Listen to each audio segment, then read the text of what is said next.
Today's date, the 14th of April, 2023. We are here with the illustrious Bob Maguire, Robert Maguire, Dr. Robert Maguire, Peace Corps volunteer, Dominica, 1969-1971, the author of the most famous and hauntingly beautiful Dominican Creole sound, Dominica, who I saw as a young child in Dominica on the stage at the Windsor Park sing the song of the Banana Man or the Ma Philippe. Good evening, Robert. Here I am. Thank you for having us in your home. I'm here with my beautiful wife Joan and Dr. Sam. So Robert, there's so much we've talked about tonight. We're here in the aftermath of the passing of Alwin, who you knew and loved, and you're telling us about Rosie Douglas in Canada. Yeah, okay, well, I'll start that story. So I was accepted to McGill University to do my PhD in geography. So I traveled to Montreal. What year was that? 1974, I believe. I had been very good friends with Candia Alwin, who was at that time living in Toronto.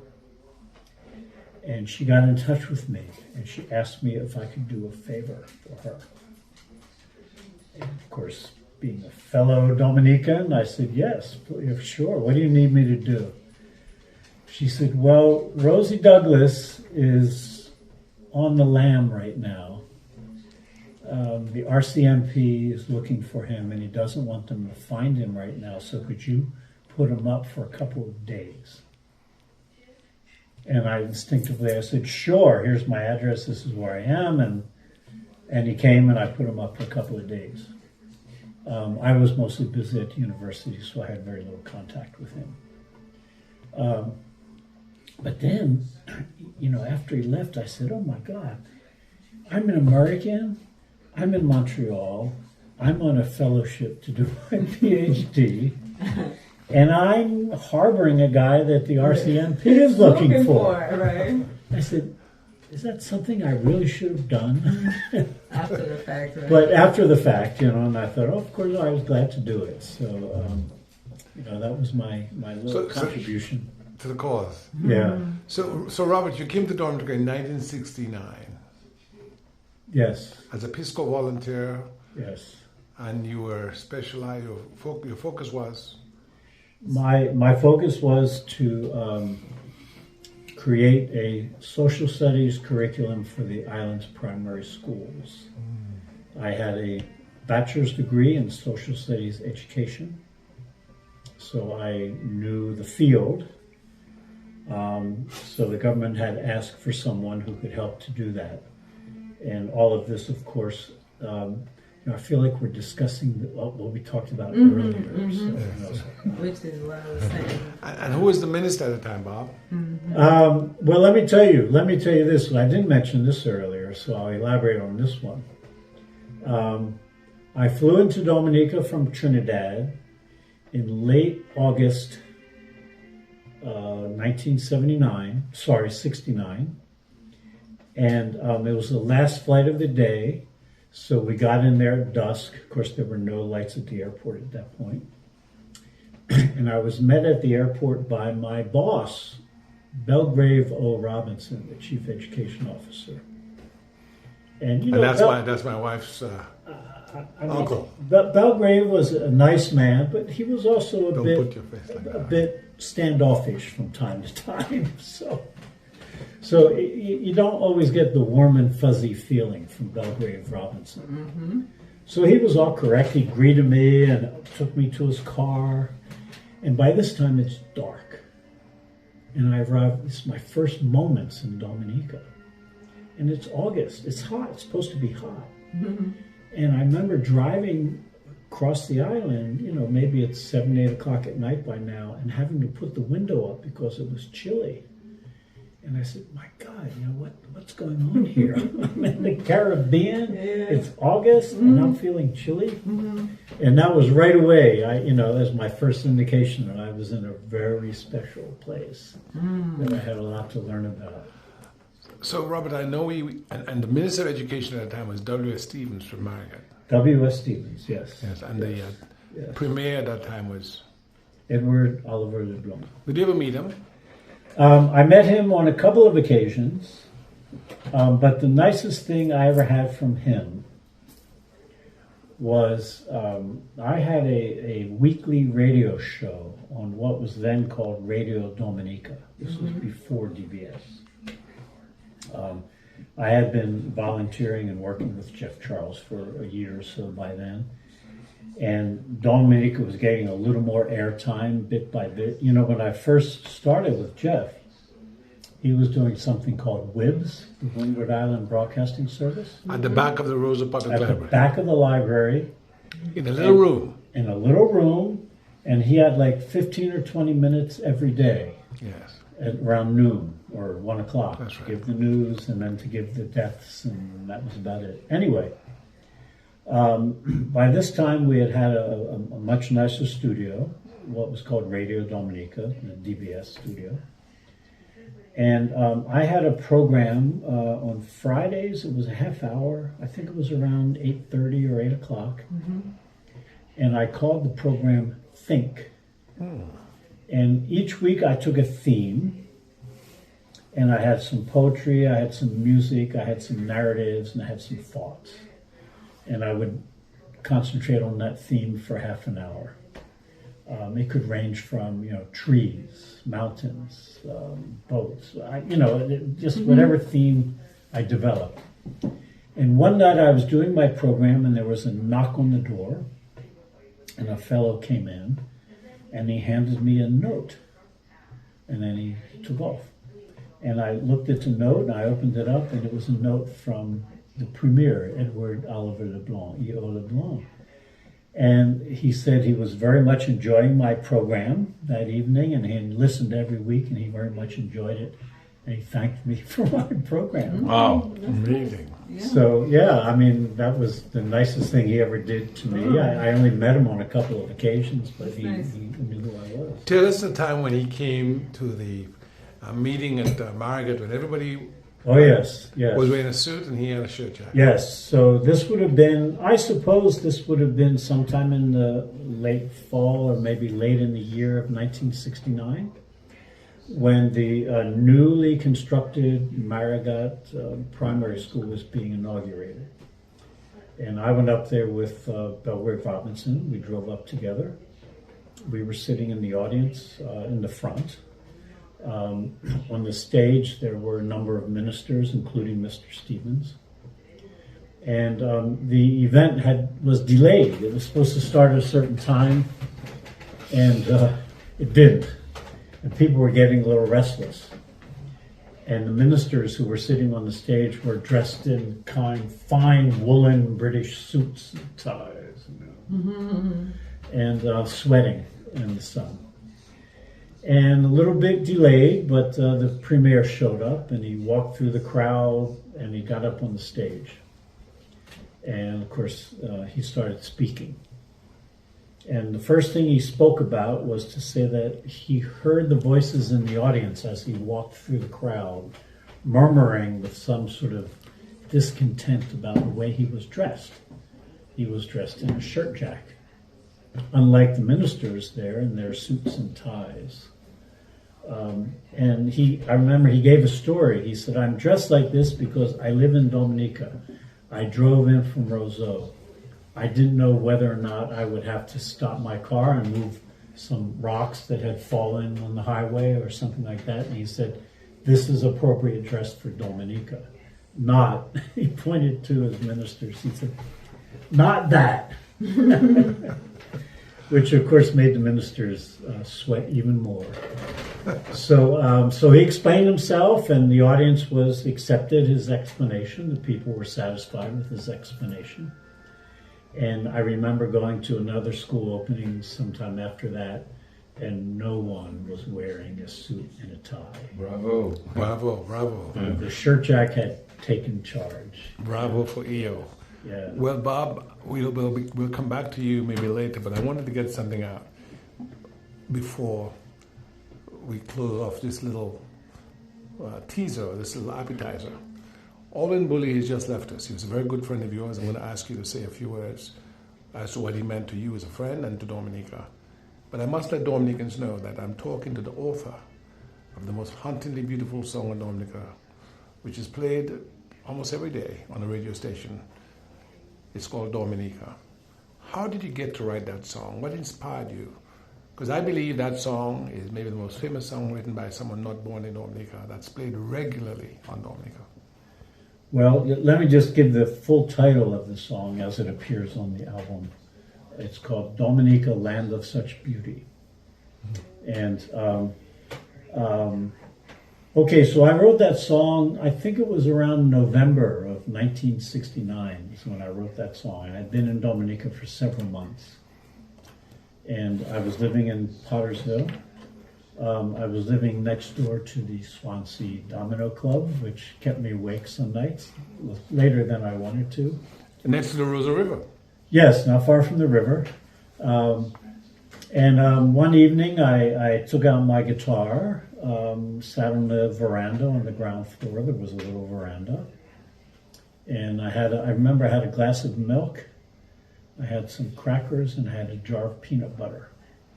And I was eating, thinking, and coming up with the words and the music to that song, which I wrote that evening. I had previously met Jean Lawrence. I don't remember exactly how, but I knew about Jean, and I knew about the Souffle Montagne Chorale. And I thought maybe my song would be of some interest. So I took it to Jean. I played it on my guitar, sang it. I'm not the greatest singer, but I could sing it. And she loved it, and she took it, and she did the arrangement. She is really the person who made it as haunting as it is, with the voices coming in at the beginning of the song and throughout it. But otherwise it's true to my pace. I wrote it as a ballad. I wrote it as a ballad giving pride in Dominica and what Dominica had and what it is. And I think we have to remember that in these years, Dominica was an associated state. It was in kind of a limbo between a transition between being a colony and being fully independent. So the nation would need symbols of who it is and its culture and its language and its music. And I had some of that in mind when I wrote this song. But I had absolutely no idea that it would have the kind of shelf life that it's had, and that people still know the song. So I mean, that's an amazing for me to know that and to experience that. If I may, he said there was a verse. Sammy, what you want to do while I just wrap up is if you can find the song on your phone so you can play a little bit of it. Okay, good. And now tell us, while he looks for that, why don't you tell us about Alwin Bully or Alwin Bully's story? And what he meant to you and what do you think he meant to you? Sure, yes indeed. You know, I met Alwin when I first came to Dominica. Again, I don't remember the circumstances, but we became fast friends. We are the same age. Alwin, I think, was a few months younger than me. I used to go to Alwin's house. When were you born, Bob? I was born in 1948. What month? April. So he was born in November. Yeah, it's coming soon. Yeah. I think Alwin was born in October or November. November, yes. So Alwin actually invited me on many occasions to join him and his parents for lunch in the family house on, was it Great George? King George. King George Street, yes. So I got to know his parents as well. Barbara, his sister, was not in Dominica at that time. And I don't think Colin was around either. Maybe he was away studying. But Alwin and I became very, very friendly. Both of us with a penchant toward culture. And that's kind of what brought us together. And I took a great active interest in the People's Action Theater, which Alwin was creating at that time. And I guess I became one of the early members of the theater. I played a role in a play called Speak, Brother, Speak, which was written by Daniel Corderone and directed by Alwin Bully. And it was about the incursion to Dominica of Black Power ideology. I performed in that as an extra. Oh, okay, all right. Well, I don't know if you remember my role, but they needed a white protagonist of the colonial mentality who couldn't accept this idea of black anything, right? So I played that role, but I told Alwin, I remember telling him this, I said, Alwin, this is a very small society, and it's a small town, and I stand out. I'm tall. I'm the tallest white guy around, one of the few white guys anyway. And I said, Alwin, I don't know if I should really play this role because You have to get it So right. I give you you might not like me anymore. Yeah. Afterwards. And he assured me that the population was sophisticated enough to understand It's just the that story. it's just a role I'm playing in Yeah. a play, and it's not what I believe or who I am. So I played the role, and he was right. He was right. Yes, indeed. His wisdom came through. And then we took that play to Guyana, and we performed it in the first Carafesta in Guyana. You were in Carifesta. Yes, yes, yes. It was a Amazing. great privilege to represent, be part of the team that represented. Be part of the Dominica delegation. That's right. Souffle Montagne was also in Guyana for the first Carafesta. So I had kind of all my friends from Souffle Montagne with the song, and then with the People's Action Theater and being in the play. So it was marvelous. Alwin and I stayed in touch after I left Dominica to go to graduate school and begin my career working principally in Washington with the Inter-American Foundation. But I had a chance to visit Alwin in Jamaica on several occasions. Of course, I knew Anita already. I didn't have a chance to go to their wedding, unfortunately. But we stayed in close contact, and we were like brothers for 50 years. And in the past 10, 12 years, I have seen Alwin, with the exception of the COVID time and the exception of the aftermath of Hurricane Maria. I've been in Dominica 2 or 3 times each of those past 10 or 12 years. And my first person I always saw was Alwin. 2 or 3 times a year. Yeah. Because you own a home in Dominica, of course. Yes, I purchased a cottage in Dominica up in the Girardel area. I think I purchased it in 2010. Maybe it was 2009. And I purchased it with the idea of, it was part of the Exotica, the area developed by Athy and Faye Martin. But I purchased mine separately, and they offered that if I wanted to rent it, that they would oversee that for me in my absence. So I thought, okay. And I didn't know how much time I'd be able to spend in Dominica because I was still in the midst of my career at George Washington University. And you're a professor there of... Yes, professor of international development studies in the graduate school called the LA School of International Affairs. But you know, in and out of Dominica when I could, semester break, summertime, I developed some of my best courses sitting on the veranda of that cottage. So I would always see Alwin. Alwin always enjoyed coming up to the cottage for a little bit of fresh air too, you know, I mean, to get out of Roseau and come up to the hillside of the flank of Monanglais. That was quite nice. So yeah. Yes, indeed. And I last saw Alwin in mid-February of this year, 2023. I had seen him in December of 2022, and so, you know, previously. And he put up a valiant fight against a disease that ultimately, you know, took him from us at an age, the same age as me. So, yeah. Well, Bob, we'll be back, but I just want to say on behalf of all the Dominicans of my generation and those who still enjoy your music that's played regularly, thank you for all you've done. Thank you for your humanitarian impulse, the love you've shown for Dominica.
There you go. There we have it. Robert Maguire, the one and only. Thank you, sir.